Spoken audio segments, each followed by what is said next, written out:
하나님의 말씀은 맛있습니다. 하나님의 말씀은 즐겁습니다. 하나님의 말씀은 생명과 행복을 줍니다. 500독 성경 통독 훈련원장입니다. 여수 살리는 교회 임기환 목사가 하나님의 말씀을 봉독하고 전하는 시간입니다. 함께 하시면 기적이 일어납니다. 알람을 설정하시고 들으시면 좋겠습니다.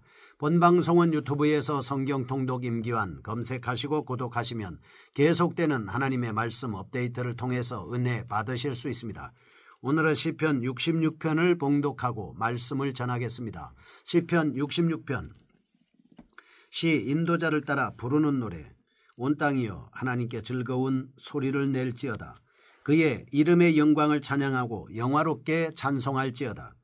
하나님께 아뢰기를 주의 일이 어찌 그리 어미하신지요. 주의 큰 권능으로 말미암아 주의 원수가 주께 복종할 것이며 온 땅이 주께 경배하고 주를 노래하며 주의 이름을 노래하리이다 할지어다. 셀라. 와서 하나님께서 행하신 것을 보라. 사람의 아들들에게 행하심이 어미하시도다. 하나님이 바다를 변하여 육지가 되게 하셨으므로 무리가 걸어서 강을 건너고 우리가 거기서 주로 말미암아 기뻐하였도다. 그가 그의 능력으로 영원히 다스리시며 그의 눈으로 나라들을 살피시나니 거역하는 자들은 교만하지 말지어다. 셀라.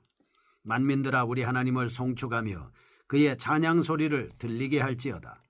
그는 우리 영혼을 살려두시고 우리의 실족함을 허락하지 아니하시는 주시로다. 하나님이여 주께서 우리를 시험하시되 우리를 단련하시기를 은을 단련함같이 하셨으며 우리를 끌어 그물에 걸리게 하시며 어려운 짐을 우리 허리에 매어 두셨으며 사람들이 우리 머리를 타고 가게 하셨나이다. 우리가 불과 물을 통과하였더니 주께서 우리를 끌어내사 풍부한 곳에 들이셨나이다. 내가 번제물을 가지고 주의 집에 들어가서 나의 서원을 주께 갚으리니 이는 내 입술이 낸 것이요 내 환난 때에 내 입이 말한 것이니이다. 내가 순양의 한기와 함께 살진 것으로 주께 번제를 드리며 수소와 염소를 드리리이다. 셀라. 하나님을 두려워하는 너희들아 다 와서 들으라. 하나님이 나의 영혼을 위하여 행하신 일을 내가 선포하리로다. 내가 나의 입으로 그에게 부르짖으며 나의 혀로 높이 찬송하였도다. 내가 나의 마음에 죄악을 품었더라면 주께서 듣지 아니하시리라. 그러나 하나님이 실로 들으셨으며 내 기도 소리에 귀를 기울이셨도다. 하나님을 찬송하리로다. 그가 내 기도를 물리치지 아니하시고 그의 인자하심을 내게서 거두지도 아니하셨도다. 아멘.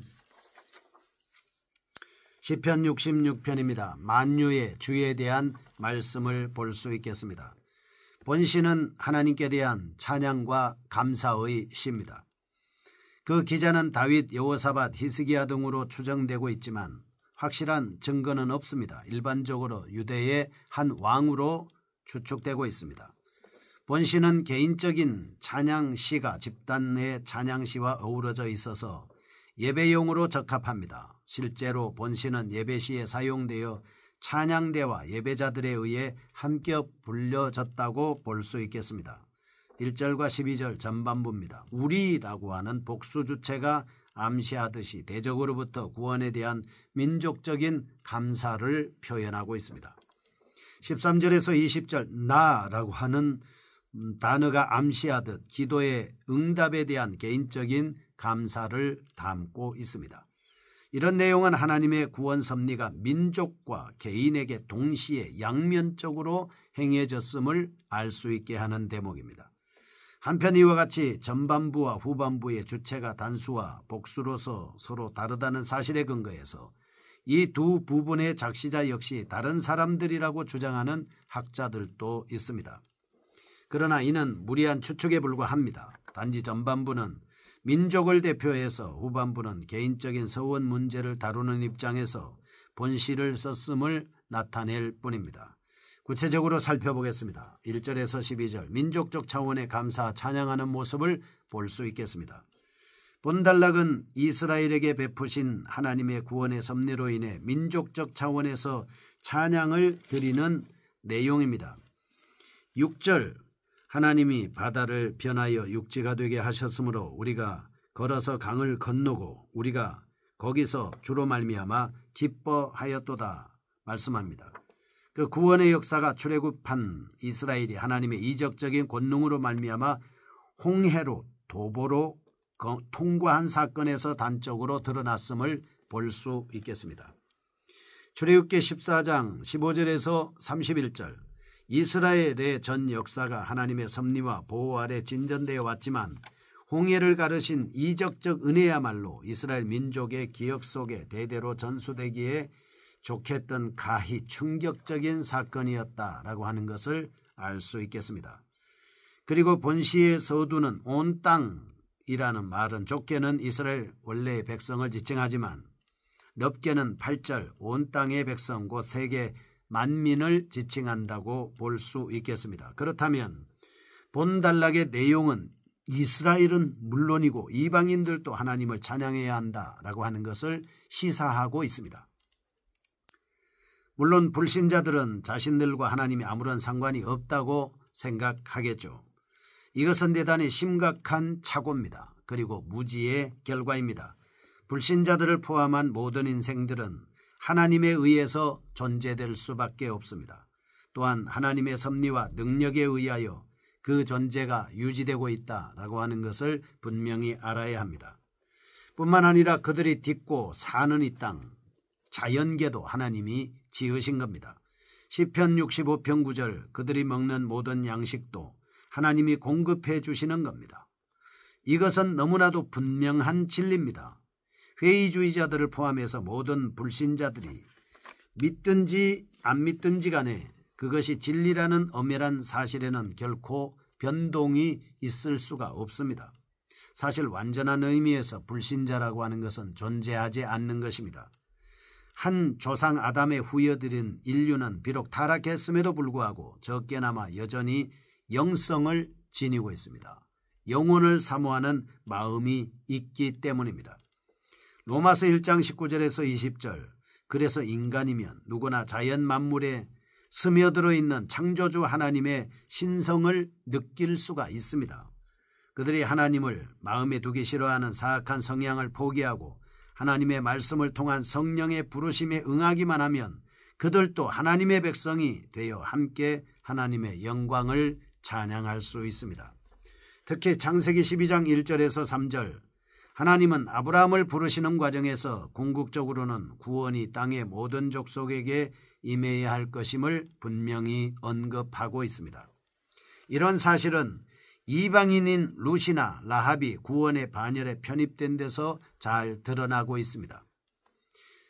또한 이방인 구원에 관한 사상은 분열 왕조 시대의 중반기 이후부터 서서히 싹트기 시작했습니다. 기원전 760년경에 기록되었을 것으로 추정되는 요나서 하나님이 그 시대에 이미 이방인들에 대한 구원의 역사가 펼치기 시작하셨다는 사실을 극명하게 보여주고 있습니다. 본 시편의 기자였을 미지의 한 유대왕은 하나님의 감동하심에 따라 이방인들도 이스라엘 백성들이 누리고 있던 복에 참여하기를 초청하고 있습니다. 그가 이처럼 이방인들을 하나님께 찬양하도록 초청할 수 있었던 것은 우선 그 자신이 하나님의 크신 복을 받아 누렸습니다.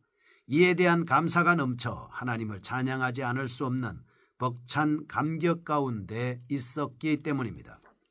그리고 본서 기자는 하나님의 은총을 찬양하던 중에 자신의 동족인 이스라엘 백성뿐만 아니라 다른 이방 백성들까지도 하나님을 찬양해야만 하는 분명한 이유를 발견했을 겁니다.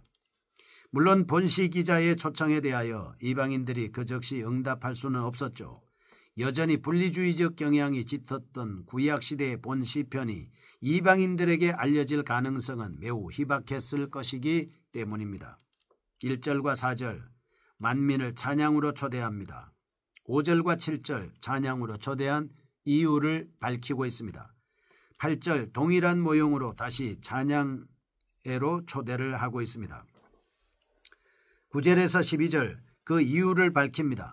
9절에서 12절에서 시인은 이스라엘 역사의 진행 과정에서 겪어야만 했던 숱한 환난과 역경들마저 하나님의 섭리로 말미암은 것이라는 놀라운 시력을 피력하고 있습니다. 시련을 겪는 동안 이스라엘은 더욱 강렬한 열성으로 하나님의 보호와 임재를 갈구하게 됐습니다. 또 지난날의 허물과 죄악을 회개했던 겁니다. 사실 성도는 환난을 만났을 때 죄에 대한 징계의 수단이 되며 때로는 보다 성숙된 신앙 인격을 연마하게 되는 방편이기도 한 것입니다. 13절에서 20절입니다. 개인적 차원의 감사 참여를 볼 수 있습니다. 온 땅의 만물을 찬양으로 초대한 시온은 13절에서부터 갑자기 방향을 전환합니다. 개인적인 차원에서 감사와 찬양을 하나님께 돌리기 시작합니다. 그러나 본단락은 1절에서 12절과 내용과 밀접한 연관을 맺고 있기 때문에 시인은 이스라엘 민족이 겪은 공동의 체험을 대표적 입장에서 일관되게 토로하고 있습니다. 따라서 하나님을 두려워하는 모든 사람들에게 자신이 선포하는 바를 들으라고 촉구한 16절 내용도 이런 맥락에서 이해될 수 있습니다. 하나님을 두려워하는 너희들아 다 와서 들으라. 하나님이 나의 영혼을 위하여 행하신 일을 내가 선포하리로다 라고 말씀하고 있습니다. 13절로 미루어 짐작해 볼 때 이는 위기 상황에 몰려 있을 당시에 그 환난으로부터 구출되면 하나님께 번제를 드리겠노라고 서원했던 것 같습니다. 그 환난이란 본시 전반적 흐름으로 보아 민족적 차원의 재난이었을 가능성이 굉장히 높습니다. 시인은 이스라엘의 한 왕으로서 민족의 환난을 곧 자신의 것으로 느끼고 있었음을 잘 보여주고 있습니다. 본 단락에서 주의를 끄는 점은 시인이 찬양이나 기도를 드릴 때 필히 갖추어야 할 두 가지 전제 조건을 밝히고 있다라고 하는 사실입니다. 첫째, 18절입니다. 내가 나의 마음의 죄악을 품었더라면 주께서 듣지 아니하시리라. 아멘. 하나님 앞에 기도해도 응답이 되지 않는 이유는 마음의 죄악을 품었을 때입니다. 그래서 마음의 죄악을 품지 않는다라고 하는 사실입니다. 하나님과 인생은 하나님은 인생의 중심을 보기 때문에 입술로만 찬양한다고 해서 그 찬양을 받으실 리가 없습니다. 다시 말해서 하나님께 나아가려는 자는 먼저 자신을 돌아보고 죄악이나 허물이 있으면 그것부터 회개해야 한다는 사실입니다. 둘째, 20절 하나님을 찬송하리로다. 그가 내 기도를 물리치지 아니하시고 그의 인자하심을 내게서 거두지도 아니하셨도다. 아멘. 하나님이 그 인자하심을 거두지 않을 것이라는 확신입니다. 이는 히브리서 11장 6절 하나님께 나아간 자는 반드시 그가 계신 것과 또한 그가 자기를 찾는 자들에게 상 주시는 이심을 믿어야 할지니라 라고 말씀하고 있습니다. 그런 맥락과 같이 하는 것이죠. 하나님의 살아계심을 믿을 뿐만 아니라 바로 그 하나님이 개인과 민족의 역사 속에 철저히 개입하신다는 성경적 사상에 투철할 때 비로소 고린도전서 10장 31절 우리는 먹든지 마시든지 무엇을 하든지 하나님의 영광을 위해 찬양할 수 있습니다. 그리고 17절 하나님께 기도를 드릴 수 있을 뿐만 아니라 더 나아가 19절에서 20절 기도 응답을 받는 복을 소유하고 있다는 것은 실로 엄청난 복인 것입니다. 이교도들의 경우를 한번 생각해 보겠습니다. 물론 그들도 기도를 합니다. 그러나 그 기도의 대상은 자신들의 손으로 만든 우상입니다. 열왕기상 18장 25절에서 29절 심지어 우상 숭배자들은 우상 주위에서 뛰놀며 자기의 몸에 심한 상처를 내면서까지 기도의 응답을 기다리나 그들이 섬기는 우상은 진정한 안식처가 될 수 없으며 오히려 필경은 파멸과 혼돈으로 인도할 뿐입니다. 만물의 창조주이신 하나님께서 성도 한 사람 한 사람의 기도에까지 귀를 기울이신다는 것만 해도 이 얼마나 놀랍고 감사한 일입니까? 복에는 차이가 없습니다. 거룩하신 하나님 아버지 우리의 기도를 들으시고 응답해 주심을 감사드립니다. 예수님의 이름으로 기도합니다. 아멘. 여수 살리는 교회 임기환 목사였습니다. 지금 극동방송을 듣게 하세요. 기적이 일어납니다. 우리는 지금 생명을 전하고 있습니다.